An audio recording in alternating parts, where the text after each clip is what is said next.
दोस्तों नमस्कार। चुनाव है तो देश ठहर जाता है।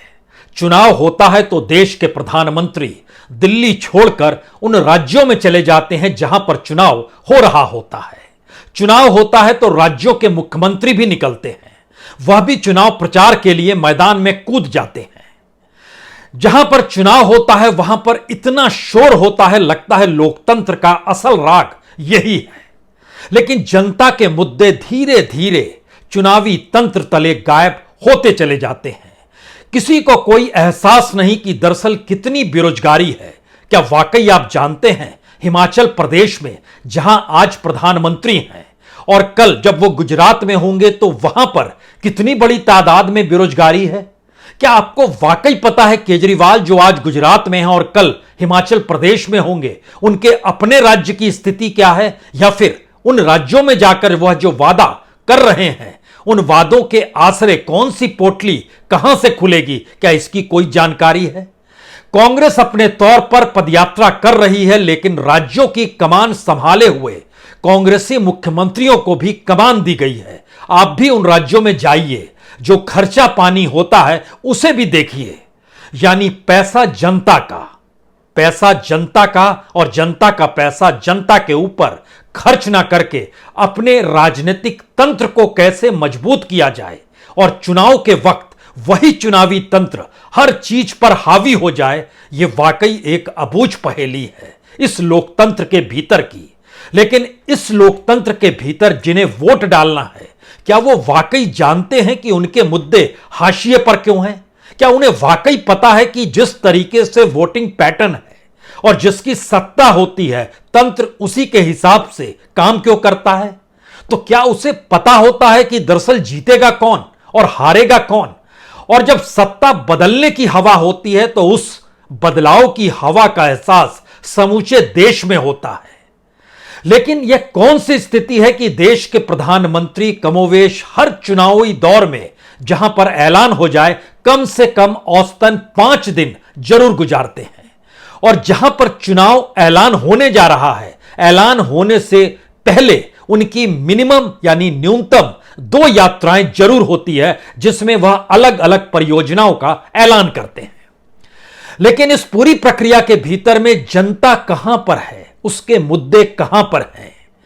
जो नेता आपस में लड़ रहे हैं, झगड़ते हुए दिखाई दे रहे हैं, इस पार्टी से उस पार्टी में जा रहे हैं, क्या उनको भी पता होता है कि दरअसल जीतेगा कौन?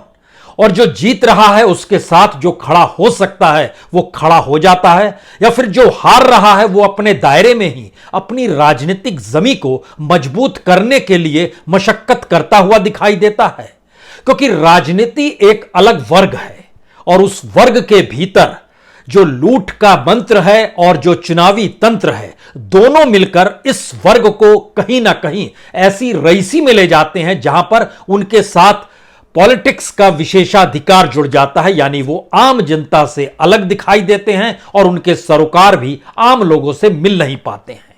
हमें लगता है कि आज इन दस्तावेजों को कैसे खोला जाए कि दरअसल चुनाव होते हैं तो जनता के मुद्दे गायब क्यों और चुनावी तंत्र का मतलब क्यों।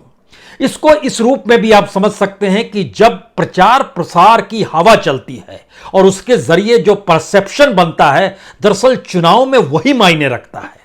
आप कहेंगे कैसे?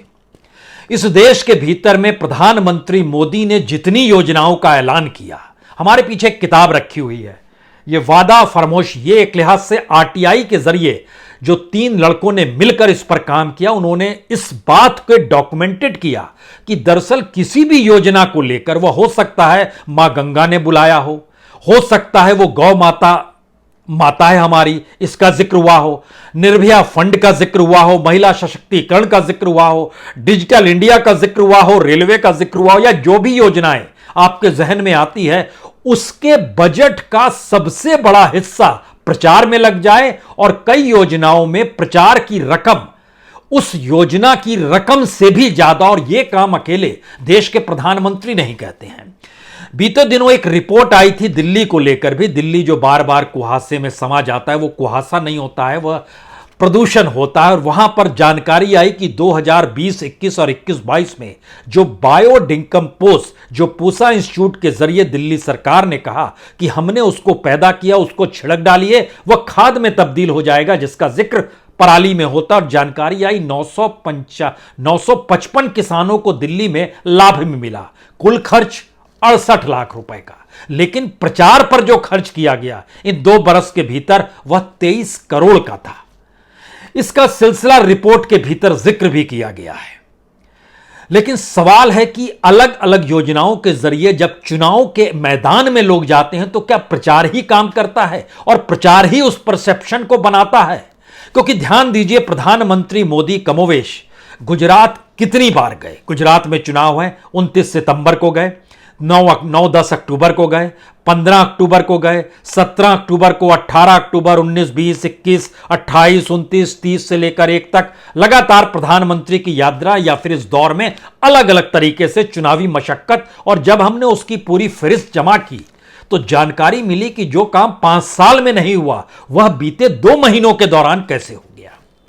तो चुनावी तंत्र का पहला मसला है प्रचार प्रसार, और चुनाव के वक्त वादों की झड़ी लगा दीजिए और उसमें जनता को समेट लीजिए। और इसके पैरेलल में आपको जो चुनावी तंत्र का जिक्र कर रहे हैं हम, वो उसके बाद करेंगे, लेकिन पहले इसे सिर्फ समझने की कोशिश कीजिए। क्योंकि प्रधानमंत्री आज हिमाचल प्रदेश में हैं। सुबह सुबह वो डेरा व्यास गए, उसके बाद सुंदरनगर में सभा की, उसके दायरे में मंडी, कुल्लू, लाहौल स्पीति, यहां के भी तमाम लोग सुनने आए हुए थे, उस इलाके को घेर रहे थे। शाम होते होते सोलन चले गए, वहां पर 5 सीट है, बीते चुनाव में 2 ही सीट पर कब्जा कर पाए थे, तो उसकी कब्जा। लेकिन सवाल है ये नहीं, इससे पहले वो 5 अक्टूबर को भी गए थे, उससे बाद 13 अक्टूबर को भी गए थे, उसके बाद 5 अक्टूबर के साथ साथ 24 सितंबर को भी गए थे। अलग अलग जगहों पर अलग अलग तरीके से प्रधानमंत्री की मौजूदगी, दरअसल देश के प्रधानमंत्री की कॉन्स्टिट्यूशनल मौजूदगी होती है, जिसको लेकर हर राज्य में चुनाव के वक्त यह एक आस रहती है प्रधानमंत्री आए हैं। यह भी एक प्रचार तंत्र है, क्योंकि खर्च तो हर चीज पर होता है। हम आप कहीं पर कुछ भाषण भी सुनने जाएं तो रिक्शा का पैसा देंगे, गाड़ी से जाएंगे तो पेट्रोल पे खर्च होगा। तो इतनी बड़ी तादाद में जो लोग आते हैं, क्या वो अपने घर से पैसा उस उम्मीद के साथ खर्च करके आते हैं कि सुनेंगे तो शायद समाधान हो जाएगा, या उन्हें कोई लाता है?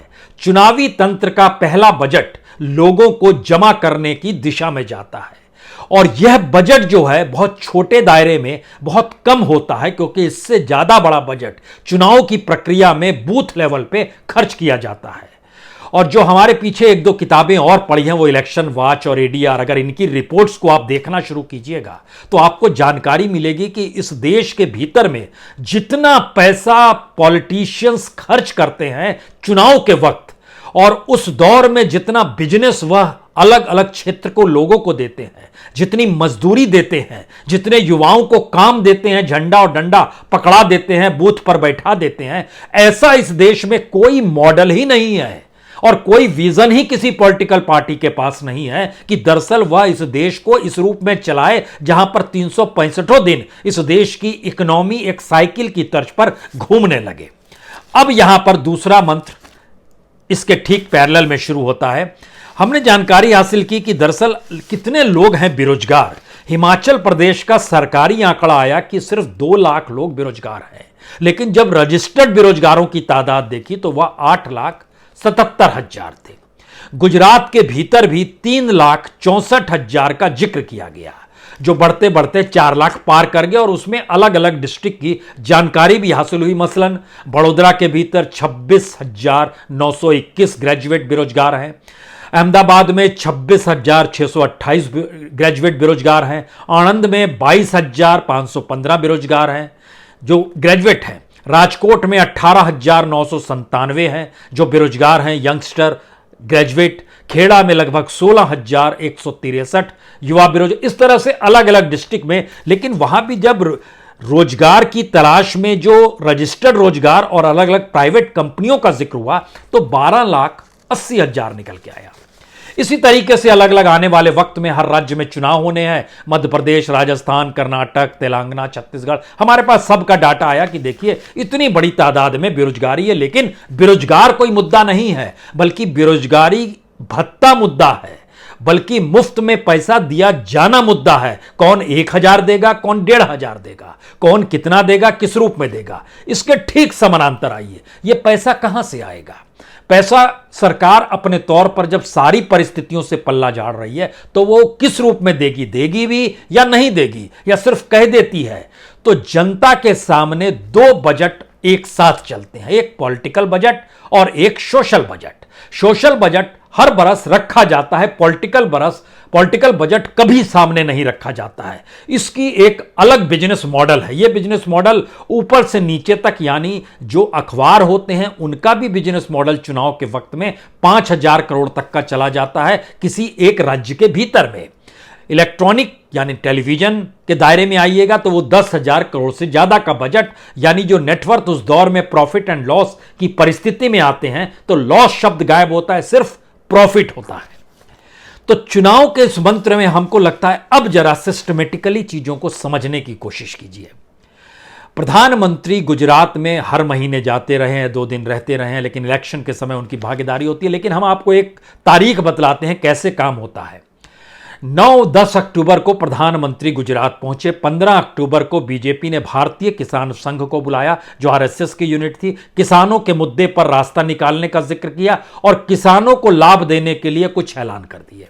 वो आर्थिक लाभ होते हैं। 17 अक्टूबर को पीएनजी और सीएनजी जो गैस है, वैट 10% घटा दिया गया। 2 फ्री गैस सिलेंडर मुफ्त में देने का जिक्र किया, जो 38 लाख लोगों को मिलेगा। और जो फॉरेस्ट डिपार्टमेंट थी वहां पर 823 रिक्त पद थे, उस पर भर्ती हो गई, जो इससे पहले कभी नहीं हुई। यानी लगभग 4 साल 9-10 महीने गुजर गए, कभी नहीं हुई। 18 अक्टूबर को food security act card holder जो है उसमें 71 लाख लोगों को 1 किलो चीनी, 1 किलो खाने का तेल डिस्काउंट के साथ दे दिया गया। 19-20 अक्टूबर को प्रधानमंत्री गांधीनगर पहुंचे। वहां पर उन्होंने डिफेंस एक्सपो का उद्घाटन किया। मिशन स्कूल ऑफ एक्सलेंस का जिक्र किया, किस तरीके से बच्चे पढ़ेंगे। जूनागढ़ में 4,000 करोड़ से ज्यादा की योजना का फाउंडेशन स्टोन यानी आधारशिला रखी। 21 अक्टूबर को प्रधानमंत्री केवड़िया पहुंचे। वहां पर लाइफ स्टाइल फॉर एनवायरमेंट को लेकर शानदार तरीके से खुद को रखा और तापी जाकर 2,192 करोड़ की योजनाओं का ऐलान कर दिया। और वहां पर तापी में जो उड़ई डैम जो बना है, उकई डैम, उसके दायरे में, डैम के दायरे में कुछ घर आ गए, तो उन घरों को जमीन देने का काम भी इसी दौर में हुआ। वह होना था 4 साल पहले, हुआ अब 18,000 एकड़, लेकिन ऐलान हुआ है, अभी दिया नहीं गया है। 16,000 लोगों को 18,000 एकड़ यानी 1 से 1.25 एकड़ के बीच में जमीन दे दी गई। मछुआरों को आर्थिक लाभ देने का जिक्र हुआ। नए तरीके की बोट देने का जिक्र हुआ। 28 अक्टूबर को 8 लाख किसानों को 630 करोड़ रुपए का एक राहत पैकेज दे दिया गया। कहा गया कि खरीफ की फसल जो बर्बाद हुई बरसात की वजह से, उसको लेकर होगा। अब यहां पे एक इमोशन आया, उसकी एंट्री हुई, यूनिफॉर्म सिविल कोड। इसको लेकर कहा गया कि दरअसल हम एक कमेटी बना रहे हैं। उसके बाद 13,000 लोगों को जो पंचायत में जगह खाली थी, जो पुलिस विभाग में खाली थी, उसमें नियुक्ति पत्र थमा, नियुक्ति हुई नहीं, नियुक्ति पत्र थमाने का जिक्र किया गया। जो सोयाबीन, मूंगफली, अरहर किसान जिनका बिक नहीं पा रहा था, उनसे कहा गया एमएसपी पर सरकार खरीदेगी, यह भी ऐलान हो गया। और 30 अक्टूबर को प्रधानमंत्री जो पहुंचे, वहां पर उन्होंने क्या कुछ किया बताने की जरूरत नहीं है, क्योंकि उसी समय मोरबी की घटना हो गई। बावजूद इसके वह वडोदरा पहुंचे। उन्होंने सरदार पटेल की प्रतिमा को नमन किया। बनासकांठा में कई प्रोजेक्ट का ऐलान किया, अहमदाबाद में किया, पंचमहल में जाकर 885 करोड़ की योजनाओं का ऐलान किया। ये सिर्फ हम इसलिए बता रहे हैं कि हिमाचल और गुजरात में प्रधानमंत्री सरीखा शख्स भी सिर्फ प्रचार के आधार पर अगर चीजों को चलाए और चुनाव के वक्त लोगों की भावनाओं को अपने साथ जोड़ने के लिए कॉन्स्टिट्यूशनली पद पर बैठे हुए शख्स भी चुनाव को अपने अनुकूल करने के लिए थोड़ी देर के लिए प्रचारक हो जाएं, तो फिर राज्य के मुख्यमंत्री अरविंद केजरीवाल हों, या राजस्थान के मुख्यमंत्री अशोक गहलोत हों, या छत्तीसगढ़ के मुख्यमंत्री बघेल हों, यह देखिए नजर आते हैं हिमाचल में। ये नजर आते हैं, गहलोत साहब नजर आते हैं, गाहे बगाहे इनको सौंपा गया है, तो ये गुजरात में नजर आते हैं। इनके अपने राज्यों की स्थिति वह दिल्ली हो सकती है, और पंजाब की स्थिति मान साहब वह भी नजर आ रहे हैं गुजरात में। और प्रधानमंत्री को उस देश की फिक्र करनी थी, तो वह भी हिमाचल और गुजरात के बीच दूरियां को फांद रहे हैं। हमने जब एवरेज निकलवाया कि जब चुनाव किसी भी राज्य में होता है तो एवरेज कितने दिन प्रधानमंत्री उन 28 दिनों के बीच में उस राज्य में रहते हैं, तो जानकारी मिली 5 दिन, और ऐलान से ठीक पहले वो 2 दिन रहते हैं, यह भी जानकारी मिली। और इन तमाम जगहों पर जो मुद्दे बेसिक होते हैं वो काम नहीं करते, और यहीं से बात होती है कि दरअसल चुनावी तंत्र क्या होता है। चुनावी तंत्र क्या ईवीएम है? जी नहीं, ईवीएम नहीं है चुनावी तंत्र। ईवीएम तो डेमोक्रेसी है, आप डेमोक्रेसी को ही हड़प लेंगे। हम तो चुनावी तंत्र का जिक्र कर रहे हैं। चुनावी तंत्र क्या पूंजी है? चुनावी तंत्र क्या प्रचार है? चुनावी तंत्र क्या संवैधानिक संस्थानों के जरिए अपने काम के प्रचार प्रसार को करना है और मीडिया के जरिए उसे दिखलवाने का काम करना है? चुनावी तंत्र क्या बूथ में बैठकर उस इलाके के कलेक्टर एसपी को साथ में खड़ा करना है? चुनावी तंत्र क्या बाहर से आई हुई केंद्रीय फोर्सेस के जरिए चुनाव को अपने अनुकूल कराना है, खासतौर से जब केंद्र की सत्ता के अनुकूल वहां की परिस्थिति ना हो, या फिर वहां पर सत्ता के विपक्ष की पॉलिटिकल पार्टी की सत्ता हो।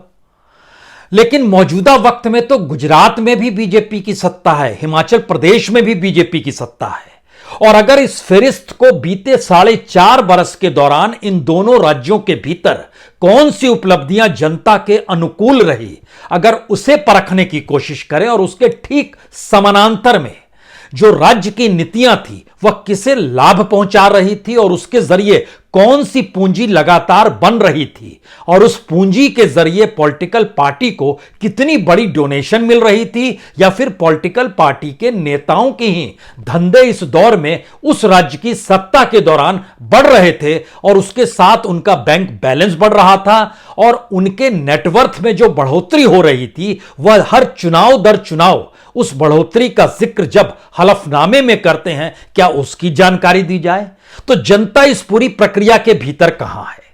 अब यहां से खेल शुरू होता है असल चुनावी तंत्र का, जिसमें जनता की भावनाओं को साथ लेना है, परसेप्शन इस रूप में बनाना है कि मैकेनिज्म चुनाव जीतने का हमारे पास होगा, लेकिन हमारी मेहनत में कोई कमी नहीं है। यानी हम देखिए बार बार आते हैं, आपके पास आते हैं, मैनिफेस्टो भी रखते हैं, हमारे तमाम नेता भी आते हैं, हम खुद रैली करते हैं, पसीना हमारा कितना बहता है। यह सब दिखाने की जरूरत इसलिए कि जनता चुनाव परिणाम आने के बाद कहीं नेताओं को दौड़ाने ना लगे, जो अलग अलग तरीके से कई राज्यों में नजर आया। बीते चुनाव जो उत्तर प्रदेश के हुए वहां पर भी नजर आया, लेकिन जीत बीजेपी की हुई थी और बीजेपी के नेताओं को ही दौड़ाया जा रहा था। किसान आंदोलन के वक्त पंजाब के भीतर जो गुस्सा और आक्रोश था, उसकी एवज या उसकी भेंट कांग्रेस और अकाली दोनों चढ़ गए। आम आदमी पार्टी सत्ता में आ गई। आम आदमी पार्टी के सत्ता में आने के बाद पंजाब की परिस्थिति में वहां के मुख्यमंत्री, जो पंजाब की मुश्किल है उन हालातों को छोड़कर वह गुजरात में क्यों नजर आते हैं, हिमाचल में क्यों नजर आते हैं, केजरीवाल वहां क्यों नजर आते हैं, वहां क्यों नजर आते हैं? दरअसल मुख्यमंत्री और प्रधानमंत्री के साथ एक प्रोटोकॉल होता है जो कॉन्स्टिट्यूशनली उनको मिलता है, यानी जिस राज्य में वो जाएंगे वहां पर सुरक्षा की व्यवस्था और उनके साथ जो तामझाम रहता है वह मौजूद रहेगा। यह किसी सामान्य तौर पर किसी दूसरे के साथ यह स्थिति नहीं रहती है। तो इस प्रोटोकॉल को भी चुनावी मंत्र का हिस्सा अगर कोई बना ले लोकतंत्र के भीतर, और उसके बाद इसको शॉक ऑब्जर्वर के तौर पर काम करना शुरू करे, यानी जनता अगर यह सोचना शुरू कर दे कि उसने सोचा कुछ हुआ कुछ, लेकिन हुआ इसलिए क्योंकि हमारे भीतर भी कुछ लोग तो थे जो उन्हें अच्छा लगता था। ये अगर इन सवालों के भीतर जब आप चलते चले जाइएगा तो 3 सवाल आपके सामने एक झटके में आकर खड़े हो जाएंगे। सवाल सिर्फ यह नहीं है कि वोटिंग पैटर्न के दौरान कौन सी जाति किस जाति के खिलाफ थी या किस जाति का नेता किसके पक्ष में था। सवाल यह भी नहीं है कि धर्म के आश्रय जो धार्मिक ध्रुवीकरण वोटरों का हुआ उसमें कौन से धर्म के लोग किस पॉलिटिकल पार्टी या किस नेता के पक्ष में थे। ये मैसेजेस हैं उन पॉलिटिकल पार्टीज के जो धीरे धीरे 60 के दशक, 70 के दशक, 80 के दशक, 90 के दशक और 90 के दशक में भारत के भीतर जो मंडल कमंडल और उसके बाद की परिस्थिति में 2022 तक आते आते पूरा खेल एक मार्केट पर आकर टिक गया है। तंत्र जो है उस पूंजी पर टिका हुआ है जिस पूंजी से जुड़े हुए लोगों की कमाई और मुनाफा उस पॉलिटिकल पार्टी का हिस्सा खुद ब खुद हो जाता है, क्योंकि सिस्टम ही वो बना लिया गया कि चुनावी तंत्र ही इस देश का सिस्टम है। और इस चुनावी तंत्र में जो चुनाव जिताने के लिए शरीक होगा उन पुर्जों के नेटवर्थ में बढ़ोतरी होगी। सवाल यह नहीं था कि 2014 में अडानी का चार्टेड घूम रहा था और उसमें प्रधानमंत्री मोदी तब गुजरात के मुख्यमंत्री थे, वो सवार थे, और उसके बाद वो क्यों नहीं सवार हुए। वो तो मुख्यमंत्री के तौर पर भी राज्य के चार्टर्ड पे जा सकते थे, लेकिन अडानी का क्यों लेकर चल रहे थे। और 2014 से 2022 तक जो नेटवर्थ अडानी का बढ़ा उसमें तो अंबानी भी पिछड़ गए। तो क्या अंबानीज ने उस वक्त मना किया था? हो सकता है किया हो, क्योंकि अंबानीज तो और पहले के हैं। वो तो कांग्रेस की सत्ता के दौरान भी कॉरपोरेट युग को जी चुके हैं और उस दौर में भी उनकी निकटता रही है। तो इस परिस्थिति को समझिए कि दरअसल जो नजर नहीं आता है कैपिटल गेन का पूरा खेल और मार्केट इकोनॉमी का पूरा खेल, वो दरअसल उस पॉलिटिकल टूल में समा गया है जो पॉलिटिकल टूल चुनाव लड़ने के लिए अपना सब कुछ लेकर आ जाता है, लेकिन एक परंपरा बना ली गई है कि रैलियां करनी है। एक परंपरा है कि प्रधानमंत्री भी जाएंगे, मुख्यमंत्री भी जाएंगे, और इस आश्रय हर किसी के पास अपना अपना मॉडल है। कांग्रेस का मॉडल विचारधारा पे जाके टिक रहा है, बीजेपी का मॉडल अपने राष्ट्रवाद पे जाके टिक रहा है, केजरीवाल का मॉडल अपने तौर पर स्कूल और अस्पताल दिखाने की दिशा में व्यस्त हो चला है। हर अपने मॉडल के साथ जब लोगों के पास वोट मांगने जाते हैं तो क्या उससे पहले लोगों को समझ आ चुका होता है? दरअसल ये चुनावी खेल, चुनावी दौर के 28 दिनों में पैसा कमाने, पैसा पाने का ही दौर है क्या? तो क्या इसे इलेक्शन कमीशन नहीं जानती है? इलेक्शन कमीशन को जानना चाहिए, क्योंकि इलेक्शन कमीशन के दायरे में अगर हम परखना शुरू करें 2014 के बाद से, तो तकरीबन जितनी पूंजी और जितनी चुनाव हुए उसमें जितना पैसा जब्त किया गया, उसके दायरे में जितने लोगों को पकड़ा गया, वो रकम जो है अगर पूरी रकम मिला दीजिएगा तो वह रकम लगभग 60,000 करोड़ के लगभग आएगी, जो अलग अलग जरिए से, वो सोने के तौर पर हो, वो ड्रग्स के तौर पर हो, वो कैश के तौर पर हो। 2014 के बाद से हम बोल रहे हैं, और जिन लोगों को पकड़ा गया उनकी संख्या जो है तकरीबन 223 है। लेकिन किसी को सजा हुई आपने कभी सुना क्या?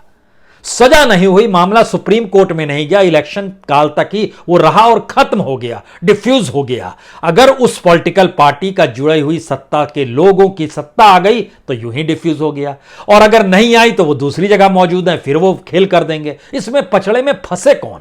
तो चुनावी तंत्र की इन परिस्थितियों में जब चुनाव होने की दिशा में भारत बढ़ चुका है राज्य दर राज्य, तो इसमें आप अपने मुद्दे कहां देखेंगे? और अपने मुद्दों के आश्रय अपने वोट की अहमियत को देखने से इनकार मत कीजिए, क्योंकि लोकतंत्र के भीतर अपने वोट को दिखाना ही शायद उस लोकतंत्र को जीना है जिसके असल राग को पॉलिटिकल पार्टीज ने अपने रईसी और अपने गैर सरोकार के तले दफन कर दिया है। चुनाव है, लेकिन जी लीजिए इसको। और चुनाव का असल सच 3 बातों से आखिर में समझ लीजिए। पहला, कितनी रकम 2014 के बाद से, हमें लगता है 2018 के बाद से रखिए, जब इलेक्टोरल बॉन्ड की शुरुआत हुई, 2018 ही बेच रहे थे, 2018 के बाद से इस देश के भीतर में जो पूंजी पॉलिटिकल पार्टीज को गई वह तकरीबन 40,000 करोड़ की है। दूसरी बात, जो वेलफेयर स्कीम्स लागू की गई राज्य और केंद्र के जरिए, उसकी संख्या लगभग 600 के पार है। और इस दौर में जनता की मुश्किल इस 600 वेलफेयर स्कीम से लाभ नहीं ले पाई, और जो 50-60 हजार करोड़ रुपया जो पॉलिटिकल फंडिंग थी उससे लाभ नहीं ले पाई। लेकिन नेता, सत्ता और राजनीति की रईसी इस दौर में अपरंपार होती चली गई। हम और आप कहां खड़े हैं? बहुत बहुत शुक्रिया, बहुत बहुत शुक्रिया।